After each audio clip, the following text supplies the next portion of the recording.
Despite their newfound wealth, African Americans weren't welcome in Tulsa's prosperous city center. So they built their own downtown on Greenwood Avenue, which is literally on the other side of the tracks. The railroad tracks are not a wall, but it's certainly a line, and it's a line that's always visible and it's physical. Contained by segregation and fueled by oil money, Greenwood became the Black Wall Street. It boasted 15 doctors, 4 hotels, 2 theaters, and 2 newspapers. This is your turf, and this is where your restaurants and nightclubs and theaters and, of course, attorneys' offices are on this street. Your grandfather. My grandfather, Buck Colbert Franklin. So these kinds of black business districts were built all over the country during that era of segregation, right? Oh, yes. Because I couldn't try on clothes in your department store. I couldn't go to your theater. So blacks had the wealth to support their own businesses in Washington, in Philadelphia, in New York, in Chicago. But in Tulsa, it would all be destroyed in a matter of hours. On May 30th, 1921, a young African-American man stepped into a downtown elevator operated by a white teenage girl. No one knows what happened in that elevator, but the Tulsa Tribune claimed he attacked her. They arrest the man, they take him to the courthouse and put him in the jail cell in the top of the building. Black World War I veterans come down armed to protect him because they fear there'll be a lynching.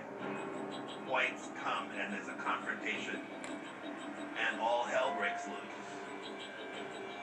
Thousands of white Tulsans crossed the tracks onto Greenwood Avenue, brandishing rifles and worse.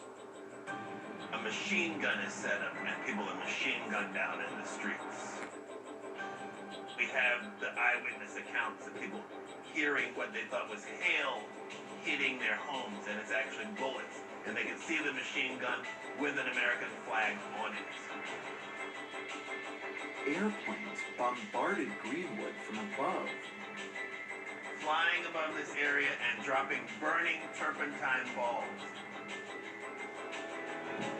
So the men are taken out of their homes, and then they're marched down these streets. Right here, and walk down to the convention hall where they were detained. No one knows for sure how many died. Figures range from 38 to 300. Greenwood Avenue had burned to the ground. What happened to your grandfather? So the money he saved is burned up with all his possessions. His office is burned. He has nothing. Buck Franklin continued to practice law out of a tent until he and his community could rebuild. It rises out of the ashes like a phoenix. But where the tracks had once separated Greenwood Avenue from the rest of Tulsa, soon an even bigger barrier would rise. This happened. Eisenhower, interstate. This is the 50s. Don't have voting rights yet.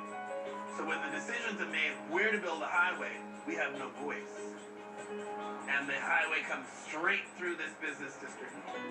Throughout America, the interstate system destroys black business districts because they're the weakest in political power to resist. But today, near this street that's long been separated from the rest of the city, there's a new Reconciliation Park. It's named for the famous scholar of African American history, John Hope Franklin. The park is dedicated to your father. That's right. What does that mean to you? It's wonderful. It's warming. The idea of the park is to bring people together, for young people to learn the real history of the city, for visitors to